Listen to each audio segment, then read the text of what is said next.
Hey everybody, welcome back to another episode of Design and Move. My name is Ryan and I'm here with our crew today. You got it. My name is Hunter Schweitz. I'm a movement specialist here at Fluid Health and Fitness. And I'm Ashley LeBoer, Doctor of Physical Therapy. I work at Pure Strength Physical Therapy and Performance Training. Today, guys, we're going to go into another topic on the shoulders, and this time we're going to talk about the asymmetry of the shoulders. We want to start off by giving you a brief description of how the body is supposed to look in terms of its anatomic positioning. Oftentimes, muscles in the front of the body, like the hip flexors and the quads, will pull the pelvis downward and create an excess pressure or curve of the lumbar spine. You can notice that if this goes even further, so if I pull it down further, the rib cage will elevate and ascend. This places all the muscles that attach from the rib cage to the shoulders into an altered position and can impact the health of the movement of the shoulder joint. Traditionally, we all have one side of the body that's overworked or overused. We use it all the time. And because of which, it's going to create a one-side dominance and pull the pelvis down just on one side. So we'll see that as a tipping of the pelvis anteriorly or down towards the floor. What we don't know is that by doing that, it actually creates a functional leg length increase. Unfortunately, the floor gets in the way of that leg, so the hip has nowhere to go but up. When that goes up, it creates a convexity, or again, a curvature of the spine that leads to an ascension of the opposite hemisphere. Now, due to which, the shoulder blade that lays on top of the rib cage on that side of the body elevates and appears to be higher than the other. So instead of the muscles that attach directly from the shoulder blade to the rib cage acting on that shoulder, making it look ascended, it's actually the positioning of the shoulder on the rib cage. So we love what we're going to talk about. We hope you enjoyed it. If you like it, make sure to like and subscribe, or you can reach us at our website at fluidhealthandfitness.com, or you can reach out to Ashley. My website is pureyoga.us and click on the tab that says Pure Strength. All right, guys. So again, a lot of information to cover. We want to get right into it. Let's get started. One of the shortened muscles that we'll talk about in this distortion is the quadratus lumborum, aka QL. We'll call it QL from here on just so it's a little less awkward because that's a long Yeah, name. it's going to be awkward. Right, right. And so this muscle is often responsible for that one-sided or both sides, that back pain that people get, and the muscle itself runs from the spine all the way out to kind of that pelvis. Some people think of it as the hip. So as we're looking, it's basically right there. When that gets shortened, as you can see, it creates that side to get compressed and elevated, and it can cause the other side to have the dysfunction that we're going to talk about today. So what we're going to show you how to do is use this awesome lacrosse ball to actually release that QL muscle so that it's not as tight and shortened, and try to get that length back so then we're dropping down that side of your hip, pelvis, and low back. So we'll need that lacrosse ball. We have a table here, you can do it on the ground. When we first started this, we talked about the right side being compressed and the left side coming up and the shoulder lifting. And we do that because the liver lays underneath the rib cage and it helps to pull the rib cage down so that it can actually assist the oblique at holding that whole rib in that fixed position. So a lot of times the left side will be ascended. That's not always the case, but it is traditionally the case. So if you're questioning and you have a partner, you can actually watch from behind, and if you watch Hunter, he's gonna breathe in deep. You're gonna watch his ribs expand, and you'll see one side will lift up higher than the other. And then that's gonna tell us where we're gonna put the ball. If you're watching his shoulders, it will look like that left shoulder is coming up higher than the right shoulder in relation. And so we know that the right side is the side that's tight. So when we go to place the ball, we're basically going to find the spots, and you can palpate on yourself. Find the spots that might be tight or tender, but it's off to the side of the spine. So you have the spine here, off to the side of the spine, on the lower portion of it, and then you're gonna place the ball here, and the orientation of this muscle goes from here out and down, kind of in a lateral fashion, and it goes towards that hip area. People often have a hard time finding it, but once you've pinpointed it, believe me, if there's some pressure there, it's going to tell you. So we're going to use that ball to start. He's going to place it behind his back and he's going to lay on the table.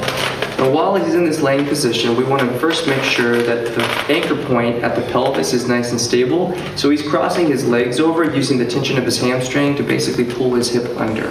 That's going to create a nice anchor for the pelvis. And then he's going to breathe in and then breathe out. Now as he breathes out, his abdominals are actually going to pull his pelvis under, and it should intensify the pressure of the area that you're on. And if that is going on, you're probably on the key well.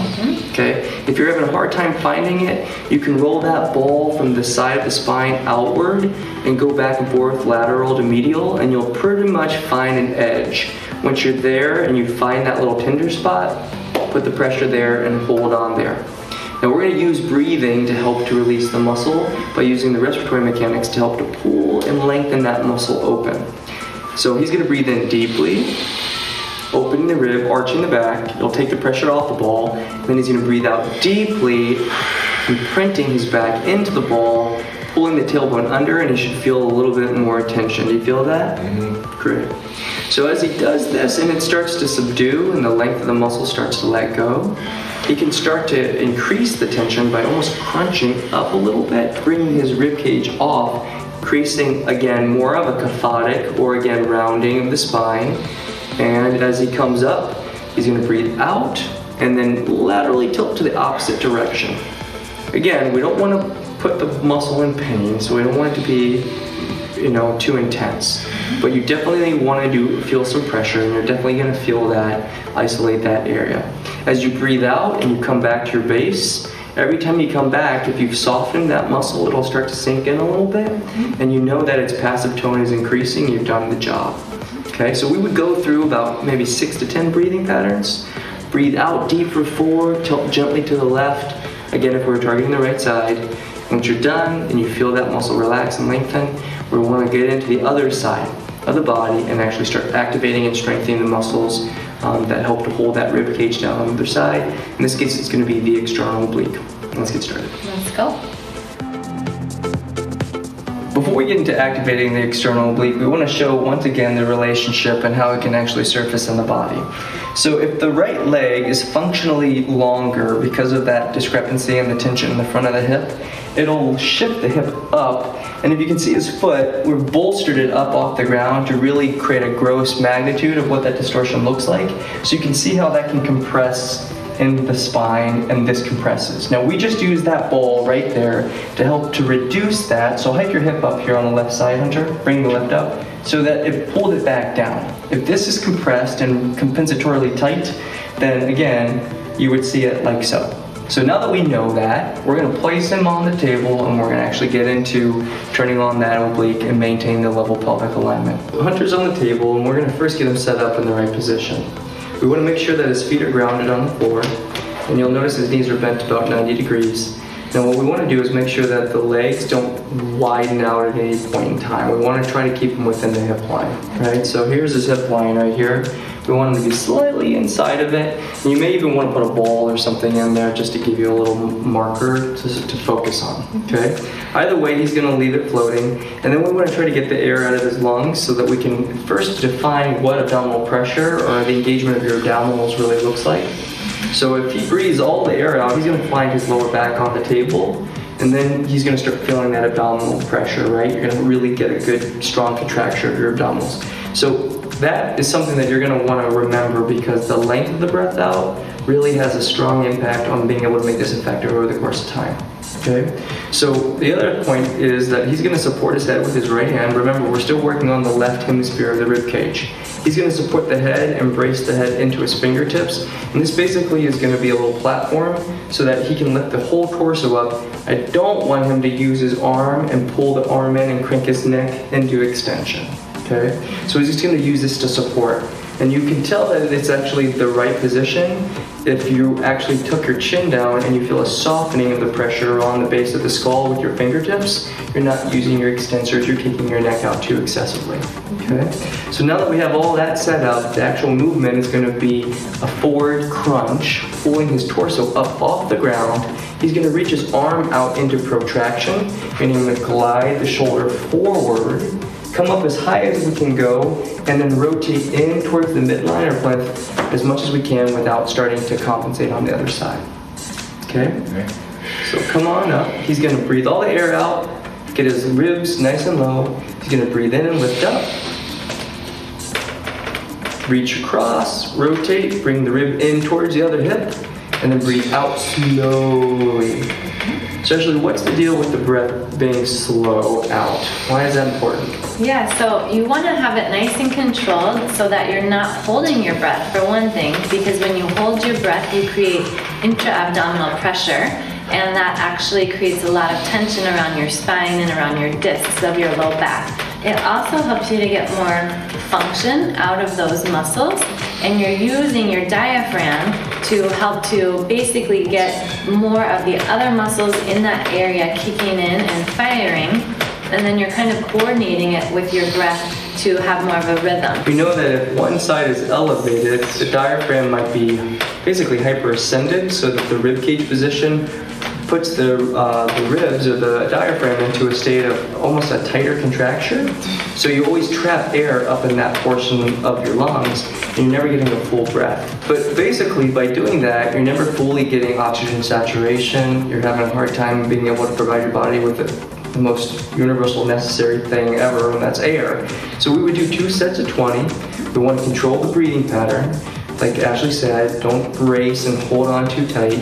If you have a tendency to have an under-tucked tailbone, bearing down like that can put a lot of pressure on your vertebrae, and by extension lead to all sorts of bad things for your back. So we want to be nice and passive with this, and if there's back pain at all, you want to pump the brakes, probably reach out to Ashley and ask some specific questions. Okay, so we want to do 2 sets of 20, control the breath in, breathe out slowly to a count of 4, and then we're going to move into the integration.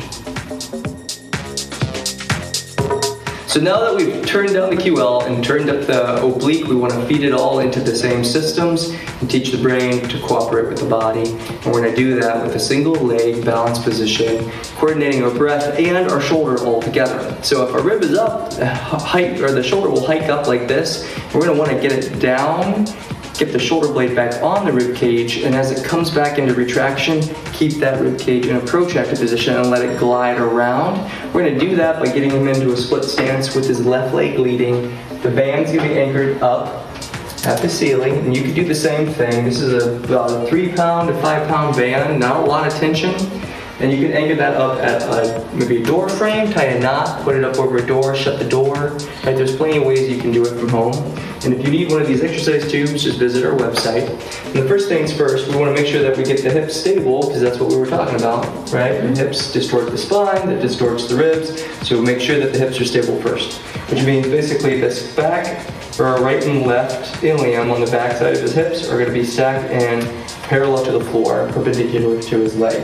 We're going to make sure that there's no excessive rotation in both of his legs. So we don't want to see that knee drop in, or we don't want to see the legs roll open. So you'll see that. And oftentimes you'll see folks kick their leg back and externally rotate it so that the heel rolls in, and they try to brace on their back leg. So we don't want to see that either. The majority of the load's going to be right on that left hip. Okay? So now that we've fixed him in the right position, he's going to pull his head back over his rib cage to keep a nice neutral cervical spine. He's going to breathe out to lock that rib cage down, and then he's going to glide his scapula around the rib cage and pull his arm around. Now, if he goes too far, he's going to pull his rib with it and show him what it looks like. And he's going to start twisting through his spine. We don't want to do that. We want to try to maintain neutral, keep that nice straight plumb line, and glide the scapula around. And what you're going to look for from the front is, can I see both my hips? Are they level, one to the other? Are my shoulders nice and level? Is my head in line? And then as he's pulling back, he's not rotating. So that's that core strength. When you're doing a single arm movement, you have to engage core to help keep you in the right position as well. So everything looks super stable and great. So try to keep that soft, and try to keep all the pressure in that left hip, trying to hold that pelvis with your glute. That's going to help to keep that side of your body nice and strong and healthy as well. So remember, we're going to try to go through about 2 sets of 20 repetitions. It's a slow controlled movement. Try to initiate the movement through the shoulder and then let the arm come along for the ride and coordinate your breathing. So breathe out as you pull the arm back to lock that rib down and slowly let your arm come back up into a flexed position while maintaining again that lumbar-pelvic stability. Awesome. And you may start to feel it back here in these lat muscles as well, and that's an okay thing. All right, so we've done the integration. Now we want to get into a little strength movement. So let's wrap it up and we'll get to that. All right. So now we're going to put Hunter into a 4-point position and reinforce everything that we've just talked about. He's going to put himself basically into a domed, basically spinal position. So what we're trying to do here again is coordinate the co-contraction of the abdominals by staying in an upright position or basically an inverted position. That's going to force his abdominals to fire, to hold his rib cage down. And now he's going to push through his arm on the left side, engaging the serratus muscle, the muscle responsible for holding the shoulder down and back. And then add his breath into the equation as he comes down and glide the arm down. So similar mechanics that we just worked on with that band behind us, but now we're going to put it into a gravity position and work the deceleration of the shoulder back into its fixed and pocketed position. This is going to help to increase the chronic tone of the muscles that help to pull that shoulder blade down and back so we can get it out of the ear and get it to lay flat the way we want it to. You'll notice again that he's breathing in as he comes up through the press and breathing out as he sinks back down. And he's keeping his head in line with the rest of his spine, not letting that neck come forward. So he's keeping that nice and neutral, nice and slow and controlled. Soft elbow on the left, so he's not locking it out or hyperextending that elbow as well. Yeah, he's doing a really good job of keeping a somewhat neutral lordotic neutral spine. So when he comes down, it's like a cat-cow position you'd see in yoga. He's coming in, doming the spine, breathing in deep, getting a nice deep diaphragmatic breath, breathing out, actively engaging his abdominals and gliding the shoulder around the rib cage. Teaching the rhythm of that scapular-thoracic connection, or the way that the rib is in contact with the spine or with the scapula, is going to help to reinforce this on a neural level with the coordination of his breathing so that this becomes reflexive. If you do it right, you're going to really feel this. Again, a tendency we see is with folks, they'll excessively rotate through the rib cage. So they'll start to pull the arm or the rib up. Like so. They'll start to pivot through their back and their hips. We'll start to see the neck drop down to the ground, right? Especially as they sink, they'll come down and sink and the head will fall down. Or the shoulders will start to shrug up and you'll start overusing your elbow traps. These are all things that say, probably a good idea to pump the brakes, reduce the load, don't do as much, and work up to it. And what we would want to do is, again, about 2 sets of 20 repetitions. By providing that tension over the course of multiple sessions, we start to change the muscular relationships to help fix the joints where they belong so that we don't see this change our posture from our day-to-day activities. So guys, thank you for joining us. This was another episode of Design to Move. This was a little bit of a detailed one, so we appreciate your patience and listening to all we had to say. If you have questions on the specifics of this, we'd love to hear from you. Ashley would love to chat with you guys too if you have specific pain or injury cycles. Yeah. If there are limiting factors in the way that you can get into these positions, maybe there are pain or already injury cycles present, Sure. you're going to want to talk to her before you go into these types of activities. We try to give you a general understanding so that you can apply it to your own practice. But there's always a one-off, so make sure to reach out to her. And again, what was your website? Yeah, if you need me, my email is ashley@pureyoga.us. And you can find more information on me at pureyoga.us and then click the Pure Strength tab. Beautiful. Thank you. Guys, again, thank you for joining us. This was another episode of Design to Move. We want you to stay in motion, so keep on applying all the techniques and watch for next week's episode. We'll see you soon.